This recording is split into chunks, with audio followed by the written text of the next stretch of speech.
Hello friends, আমি সুজয় আর আপনারা দেখছেন সুজয় এক্সপেরিমেন্ট চ্যানেল। আরে কোয়া না তুমি, তোমার মুখ তো দেখা যাচ্ছে না, ক্যামেরার সামনে আসো। তো চলে আসছি ক্যামেরার সামনে। তো হ্যালো ফ্রেন্ডস, আমি সুজয় আর আপনারা দেখছেন সুজয় এক্সপেরিমেন্ট চ্যানেল। তো আজ আমি একটি বিশেষ জিনিস বানাতে চলেছি। তো বাড়িতে বসে কীভাবে থার্মোমিটার বানিয়ে নেবে ঘরোয়া জিনিসপত্র দিয়ে, সেই বিষয়ে একটি ভিডিও বানাতে চলেছি। এটি মূলত ক্লাস 7-এর বিজ্ঞানের একটি প্রজেক্ট। তো ক্লাস 7 ছাড়া বাকি যারা এই ভিডিওটি দেখছো তারা অবশ্যই দেখো এবং মজা নাও। আর ক্লাস 7-এ যারা পড়ো তারা অবশ্যই এটি দেখে বাড়িতে বানানোর প্র্যাকটিস করো। তো চলো কীভাবে আমি ভিডিওটি বানাচ্ছি, ভিডিওতে ঝাঁপিয়ে পড়া যাক, চলো। থার্মোমিটারটি বানানোর জন্য আমি এখানে একটি স্বচ্ছ কাচের বোতল নিয়ে নিয়েছি, একটি পাইপ নিয়ে নিয়েছি, স্বচ্ছ পাইপ, আর নিয়ে নিয়েছি নীল রং।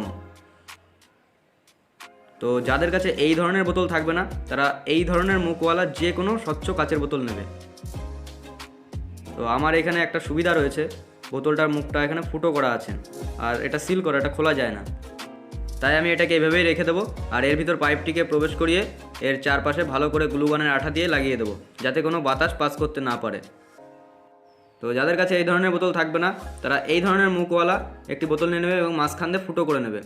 আর বোতলটা ফুটো করার পরে এর ভিতর পাইপ প্রবেশ করাবে এবং চারপাশে ভালো করে গ্লুগান বা যে কোনো ধরনের আঠা দিয়ে ভালো করে সিল করে দিতে হবে, যাতে কোনো বাতাস প্রবেশ করতে না পারে। আর বোতলটা দেখতে হবে অবশ্যই যেন এরকম স্বচ্ছ কাচের হয়, তা নাহলে ভেতরে কী হচ্ছে সেটা দেখা যাবে না।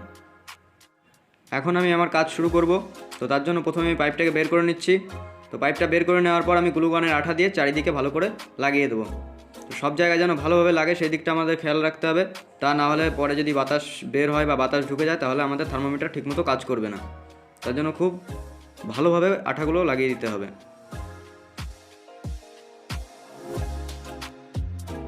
তো দেখো আমি এখানে খুব সুন্দরভাবে আঠা লাগিয়ে দিয়েছি। এখন আর এর ভিতর থেকে কোনো এয়ার পাস হবে না। গ্লু দিয়ে এয়ার টাইট করে নিয়েছি। এবার আমরা যে স্ট্রটি রয়েছে সেই স্ট্রটিকে এর ভিতরে আমরা যখন ঢোকাবো তখন আমরা দেখে নেব এই স্ট্রটি যেন বোতলের তলা পর্যন্ত না যায়। বোতল থেকে খানিকটা আমরা ওপর করে তারপর আমি স্ট্রটিকে আঠা দিয়ে লাগাবো। দেখো পাইপটিকে এইভাবে একটু উঁচু করে রাখবো। পাইপটাকে বোতলের মুখে আঠা দিয়ে মারার আগে আমরা বোতলের ভিতর কিছুটা নীল জল আগে থেকে ঢুকিয়ে দেবো, তা নাহলে পরবর্তীকালে আমাদের নীল জল ঢোকাতে সমস্যা হবে। তো তার জন্য আমরা একটা পাত্রে জল নিয়ে নিয়েছি এবং তার মধ্যে কয়েক ফোঁটা নীল রং মিশিয়ে ভালো করে ঘুটে দেবো। এবার আমি এই ড্রপারে করে নীল জল নিয়ে এই বোতলটায় ভরে দেবো। এখানে তোমরা চাইলে যে কোনো রঙের জল ভরে নিতে পারো, কারণ রঙিন জল ভরার কারণ যখন পাইপ বেয়ে জল উপরে উঠবে তখন যাতে জলটাকে দেখা যায়, সেই জন্য আমি রঙিন জলটা ভরে দেবো। আমি এখানে 1/3 অংশ জল ভরে নেব। খুব বেশি জল এখানে ভরা যাবে না, তাহলে জল ঠান্ডা বা গরম হতে টাইম নেবে এবং থার্মোমিটারের কার্যকারিতা কমে যাবে। এবার আমি পাইপটাকে বোতলের নিচ থেকে কিছুটা ওপরে রেখে গ্লুগান দিয়ে ভালো করে চারিদিকে আঠা লাগিয়ে দেবো, যাতে কোনো বাতাস ভেতরে বা ভেতর থেকে বাইরে যাতে না আসতে পারে বাতাস। দেখো এখানে কত সুন্দরভাবে আঠাটি মেরে দিয়েছি। তো এখানে দেখতে পাচ্ছ ভালোভাবে আমি আঠাটা লাগিয়ে দিয়েছি আর সব জায়গায় এয়ার টাইট করে দিয়েছি। আর এই পাইপের কিছুটা অংশ উপরে রয়েছে। আমাদের কাজ মোটামুটি কমপ্লিট। এবার আমরা এটাকে চেকিংয়ের দিকে যাব। এই পাত্রটিতে আমি উষ্ণ গরম জল নিয়ে নিয়েছি।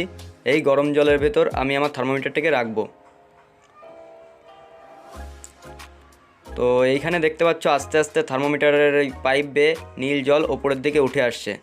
এর কারণ হলো থার্মোমিটারের যে নীল জল সেটা ঠান্ডা ছিল, আর এই গামলার গরম জলের সংস্পর্শে আসার ফলে নীল জলটিও গরম হয়ে আয়তনে বেড়ে গেছে।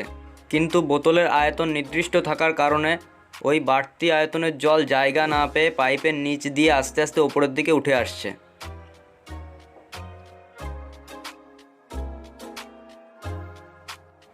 এবার আমি এখানে একটি ঠান্ডা জলের পাত্র নিয়ে নিয়েছি। এই পাত্রের মধ্যে আমাদের থার্মোমিটারটিকে রাখবো। দেখো থার্মোমিটারের জল কিন্তু এখনও পাইপের ভিতর রয়েছে, কারণ এই জলের আয়তন এখনও বেশি আছে।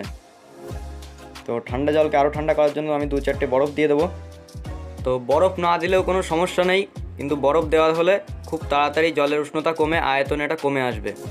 ফলে দেখো খুব তাড়াতাড়ি এই জলের লেভেলটা নেমে আসছে।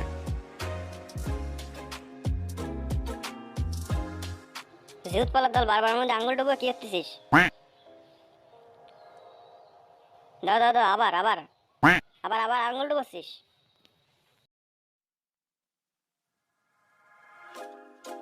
তো এখানে দেখো ঠান্ডা জলের ভিতর আমাদের থার্মোমিটারটা রাখার পর থেকে থার্মোমিটারের জলের লেভেল আস্তে আস্তে কমতে শুরু করেছে।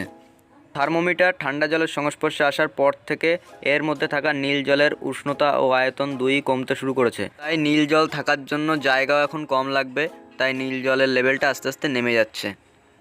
তো দেখো একদম নেমে গেছে, আয়তন একদম কমে এসছে জলের। এখন আমি এই পাত্রে একটু খুব বেশি গরম জল নিয়ে নেব। আগের বারের জলের উষ্ণতাটা ছিল উষ্ণ গরম জল, এবারের জলের উষ্ণতাটা একটু বেশি। দেখো উপর দিয়ে জলীয় বাষ্প বেরোচ্ছে, সেটা দেখাও যাচ্ছে। তো এইবার আমি ওই গরম জলের ভেতর আমি আমার থার্মোমিটারটিকে রাখবো। তো থার্মোমিটারের ওয়াটার লেভেল এখন পুরো নিচেই আছে, এখন আস্তে আস্তে উপরের দিকে ওঠা শুরু করবে। তো দেখো কি হয়। গরম জলের ভেতর রেখেছি, জলীয় বাষ্প একটু ঝাপসা হয়ে গেছে, একটু মুছে নেব।